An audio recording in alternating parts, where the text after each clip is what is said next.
Hello, good morning guys, welcome back to my channel day night blogger. তো একপাশে আমি ফুলকপি আলু সিদ্ধ করতে দিয়েছি, আর একপাশে শীতল আর বেগুনগুলো কেটে নিয়েছি।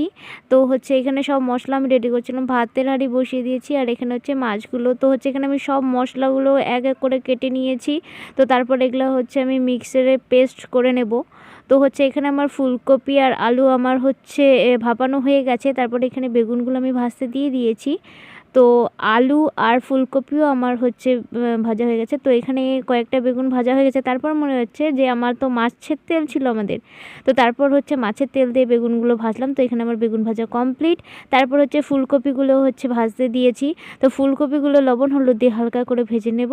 তো এখানে আমি একদম হালকা করে ভেজে নিয়েছি। তারপর আলুগুলো ভেজে নেব। তো আলুগুলো একটু ব্রাউন ব্রাউন হবে, তো তারপর নামিয়ে নেব।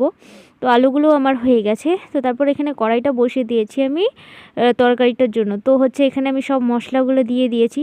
তারপর এখানে হলুদ দিয়ে একটু জল দিয়ে ভালো করে কষে নেব। তারপর অফ ক্যামেরায় গাইস আমি এখানে সব মশলা দিয়ে দিয়েছি, মিট মশলা, লঙ্কার গুঁড়ো, জিরে গুঁড়ো।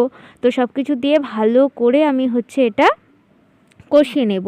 তো ভালো করে এখানে দেখতে পাচ্ছ যে আমার মশলাটা ভালো করে কষানো হয়ে গেছে। তো তারপর আলুগুলো দিয়ে আরেকটু ভেজে নেব।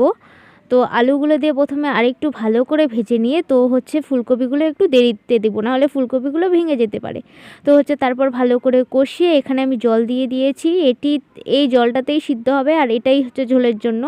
তো এখানে আমার ফুটে গেছে, আর ওগুলো সিদ্ধ হয়ে গেছে আলু ফুলকপিগুলো। তো তারপর এখানে আমি মাছগুলো দিয়ে দিলাম।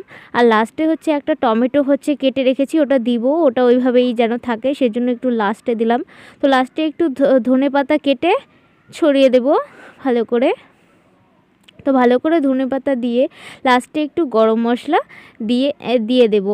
তো তারপর একটু ভালো করে নেড়ে চেড়ে তো নামিয়ে নেব। তো গাইজ আজকে এই পর্যন্তই। ভালো লাগলে please like, comment, share and subscribe. দেখা হচ্ছে অন্য একটি